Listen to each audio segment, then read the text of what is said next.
En aquel entonces, cuando yo era joven, todavía había brujas. Eso era lo que Nana Alba solía decir cuando le contaba cuentos a Minerva antes de dormir. Era el preámbulo que conducía a un reino de sombras y misterios. Poco después de pisar Stone Ridge por primera vez, cuando Minerva miró hacia la espesa y sombría masa de árboles que constituían la reserva de Briar, escuchó un agudo chillido que parecía el llanto de un bebé. Por un momento se estremeció de miedo, pensando en los cuentos de su bisabuela sobre brujas que bebían la sangre de los inocentes en las noches sin luna. Pero solo había sido un pavo real. Ahora ya estaba acostumbrada a la presencia de esas aves, las hembras grises y los hermosos machos con su deslumbrante despliegue de plumas iridiscentes. Tomaban el sol en el césped frente a Ledge House y a veces se sentaban en el porche de la antigua mansión. Se decía que, cuando la universidad había adquirido el edificio y lo había transformado en una residencia para estudiantes, los pavos reales estaban incluidos en el trato. Un viejo decano supersticioso los consideraba de buena suerte. Así que se volvió tradición tener unos cuantos cerca de la casa del decano, aunque a las aves les gustaba deambular hacia otros edificios y andaban por todo el campus con total impunidad. Ahora, mientras Minerva estaba de pie junto a la ventana, escuchó de nuevo aquel mismo chillido. No podía ver dónde estaba el pavo real. Seguramente en algún lugar cerca de la entrada, observando a los últimos estudiantes que abandonaban Ledge House. Sus amigos le habían dicho que nunca se acostumbraría al frío y a la nieve de Nueva Inglaterra, pues venía del clima templado de Ciudad de México, pero sobrellevaba los inviernos sin dificultad. Era el verano lo que la ponía ansiosa.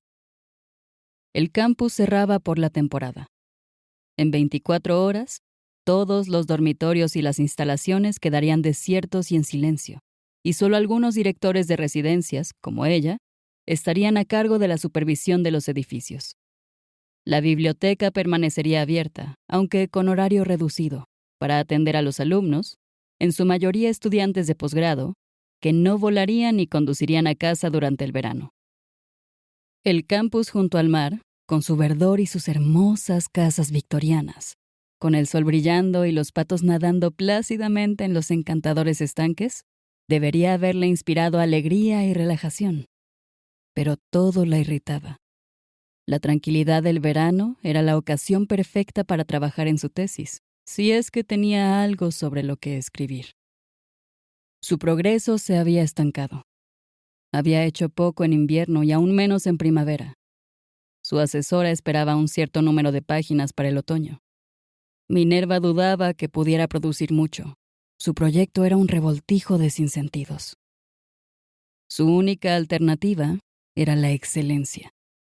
Su matrícula en la Universidad de Stone Ridge estaba asegurada gracias a una beca para estudiantes de alto rendimiento académico.